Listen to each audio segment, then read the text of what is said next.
నేను మా ఫ్రెండ్ కలిసి రోజు టూర్కి వెళ్ళామండి. సాయంత్రం అయ్యేసరికి ఒక కొండ దగ్గర చేరుకున్నాం. బాగా అలసిపోయి ఉన్నాం. అలసిపోయి ఉంటే అక్కడే టెంట్ వేసుకొని వండుకొని బాగా తినేసి తాగేసి అక్కడే పడుకున్నాం. పడుకున్న తర్వాత అర్ధరాత్రి పూట మా వాడు కంగారుగా నన్ను లేపాడు. లేపి, అరే ఆకాశాన్ని చూస్తే నీకేమనిపిస్తుందిరా అన్నాడు.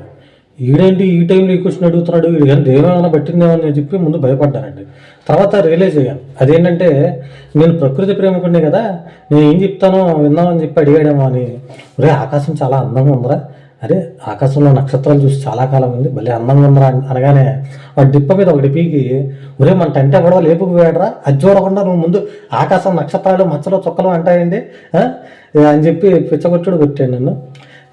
ప్రకృతి ప్రేమికుల కష్టాలు ఇలా ఉంటాయండి. కాబట్టి మీరు ఇవన్నీ అర్థం చేసుకోవాలి. అర్థం చేసుకొని మా కష్టాలు తెలుసుకోవాలి. ఆ పోయిన టెంట్ నాదే. ఆ టెంట్ పోగొట్టుకున్నందుకైనా మీరు ఈ వీడియోని లైక్ చేయాలి, షేర్ చేయాలి, సబ్స్క్రైబ్ చేయాలండి.